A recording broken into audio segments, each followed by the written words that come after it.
Eis que transborda esse amor além das necessidades e da contenção do ser, para se transformar em doação ao mundo e em benefício da humanidade. Indubitável que os guias espirituais precursores de Jesus também serviram a humanidade e a ensinaram para o bem, porque eram de índole amorosa. Mas há diferença entre as formas de pregar esse amor, se compararmos Jesus a Confúcio, Krishna, Buda, Moisés, Zoroastro, Maomé, Gandhi e outros. Só ele, enfim, o mais pobre dos homens, também foi o mais rico de amor. Pergunta: há, porventura, outros conjuntos de espíritos afinizados pelo mesmo amor e sabedoria, e que se constituem em esferas semelhantes à dos amadores? Resposta de Ramatis: existem inúmeras outras esferas espirituais com denominações simbólicas, para conveniente identificação nos registros etéricos ou acásicos 1, e que também reúnem espíritos afinizados pelo mesmo sentimento de amor. Quanto à sua linhagem temperamental, o mundo espiritual é semelhante a um imenso país cujos estados são constituídos por essas encantadoras esferas de almas harmonizadas por sentimentos e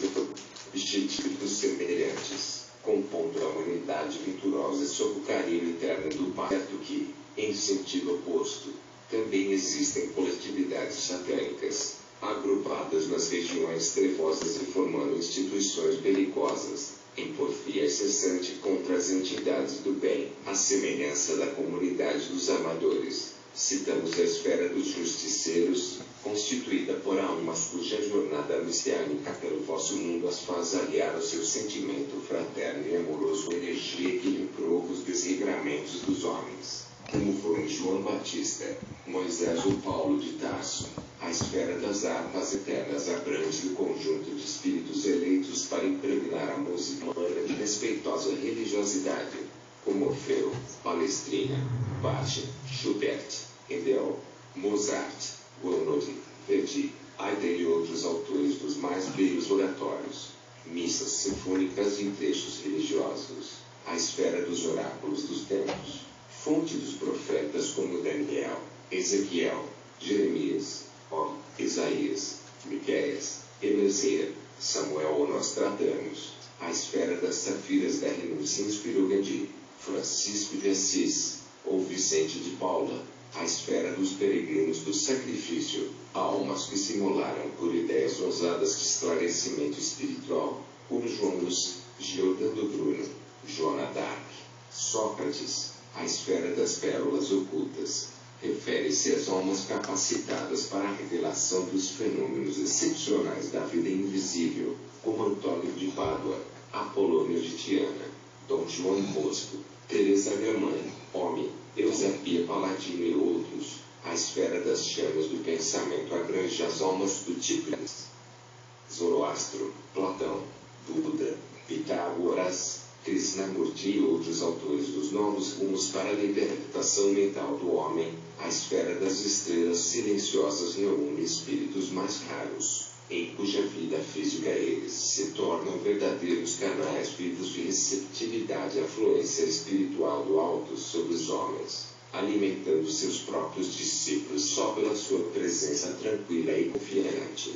como Sri Ramana Maharshi, Anandamurima, Lairi Mazaya, Jiribala, Babaji e outros yogas. Na esfera dos ajudes da procura salientam-se os espíritos preocupados em investigar a religião pelos caminhos da ciência, como Blavatsky, Marx Engels, William Crookes, Sinet, Liad Beater, Besant, Kardec e Baudy. Insistimos em dizer-vos que essas denominações correspondem mais propriamente às exigências da linguagem do mundo físico, a fim de fazer-lhes uma ideia aproximada das peculiaridades manifestas por esses espíritos em seus conjuntos ou esferas siderais, e os motivos principais que os atraem-se para uma vida feliz e fraterna. Infelizmente não podemos alongar nos nossos assunto ou expor-vos particularidades que possam satisfazer a todas as indagações, porque teríamos de esmiuçar-vos matéria de complexa titologia sideral, quando mais tarde compreenderdes a verdadeira significação da paixão de Jesus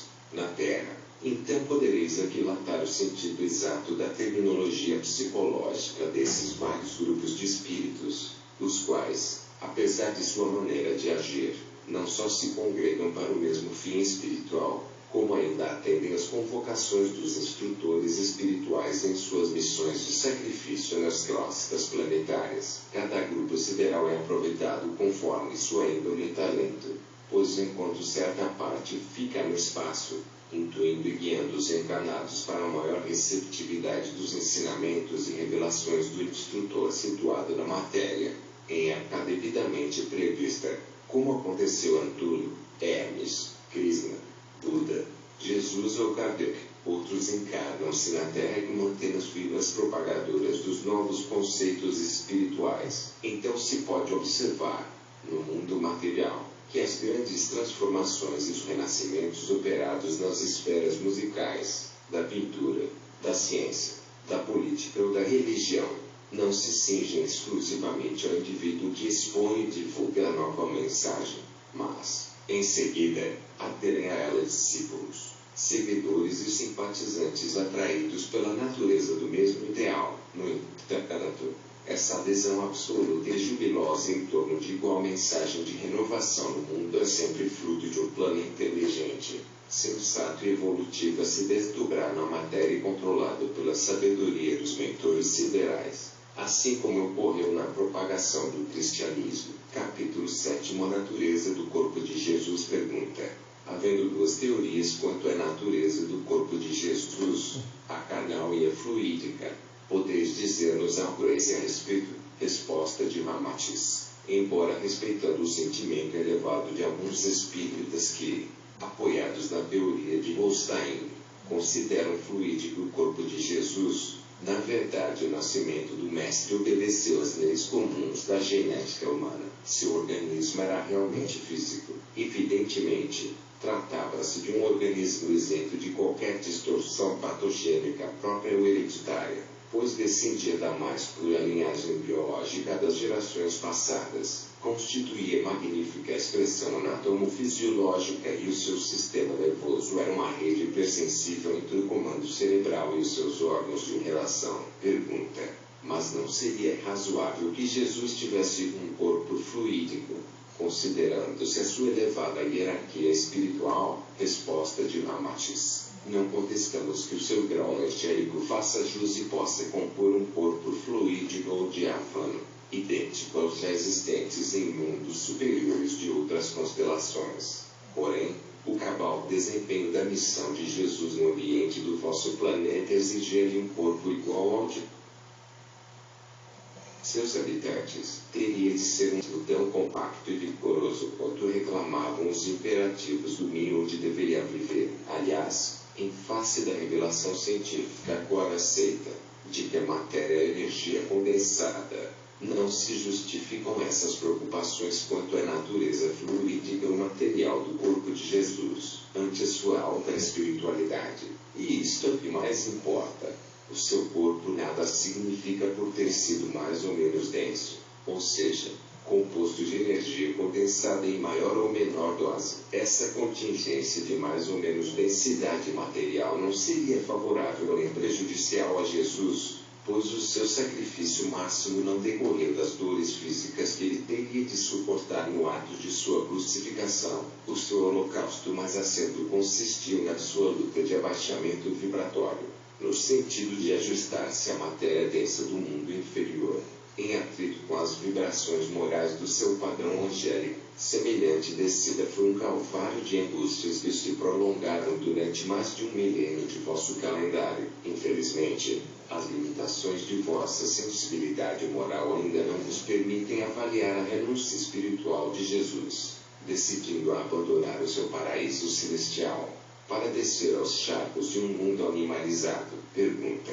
a atribuição de um corpo fluídico a Jesus é porque um corpo físico parece-nos uma vestimenta muito grosseira, tratando-se de uma entidade espiritual de sua categoria. Resposta de Ramatiz. Há que considerar a natureza do mundo em que Jesus vier atuar. Sabeis que um condor dos Andes, que voa acima de 1000 metros de altura, precisa de asas grandes e robustas, que não podem assemelhar-se às da delicada borboleta, que só voa de flor em flor. As asas de cada um de tais seres correspondem ao meio em que os mesmos Jesus tem de agir, e também o caso do mergulhador, pois embora dispondo de um corpo perfeito, não pode dispensar o escafandro para descer ao fundo dos mares, que aconteceria no fidalgo do vosso ambiente civilizado, indo ao polo enregelado onde moram os esquimais de lá se apresentar-se com a indumentária de camisa de seda e interno de linho. Essa preocupação quanto ao corpo de Jesus resulta de uma análise que se atém às superfícies. Buda foi inspirado sublime e os milhões de budistas jamais discutiram a natureza física do seu elevado mentor.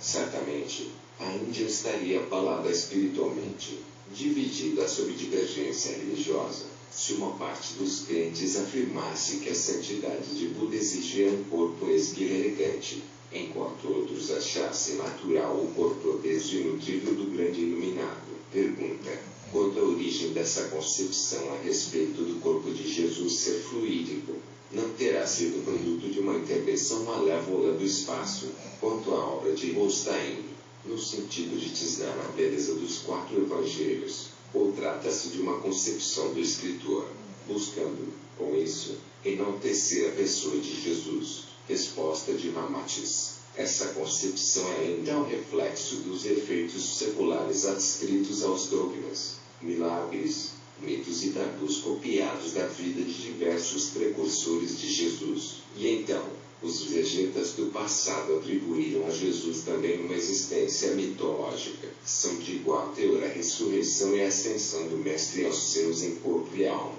A Bíblia, apesar da valiosa revelação que encerra do poder e da glória de Deus, registra acontecimentos do mesmo caráter. Algumas concepções capazes de espantar o ginasiano do século atual ainda continuam a nutrir polêmicas religiosas entre os homens. Aqui, devotos singelos aceitam a subida de Elias ao céu. No seu carro de fogo, Caim e Abel são os únicos filhos de Adão e Eva. Caim mata Abel e foge para uma região ignorada.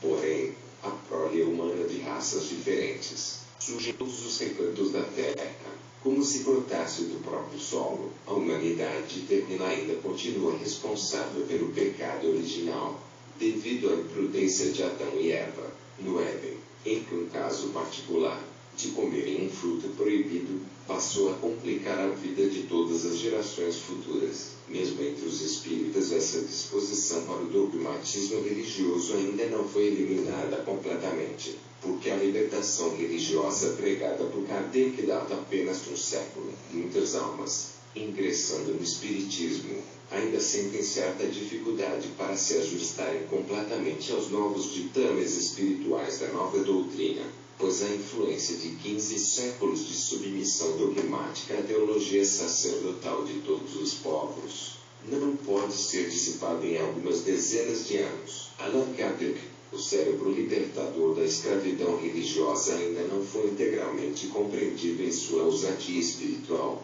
quando enfrentou os dogmas seculares que ainda hipnotizam muitas almas temerosas da verdade. Pergunta: mas conhecemos espíritas cultos e sinceros, muito estimados pelo seu labor incessante em favor da doutrina, que ainda defendem, com intransigência, a tese do Jesus fluídico. Acaso essa convicção os prejudica espiritualmente? Resposta de Mamatis: não há mérito nem desmérito em admitir ou recusar tal concepção, pois ante o tribunal da justiça divina, a cada um será dado conforme suas obras, e não segundo a sua crença. A crença sem obras de benefício ao próximo ou renovação íntima espiritual é como a árvore estéril, desvaloriza-se porque não dá frutos. No entanto, muitas criaturas que não admitem os atributos messiânicos de Jesus e consideram apenas um homem comum, vivem de maneira tão dignificante a sua existência terrena,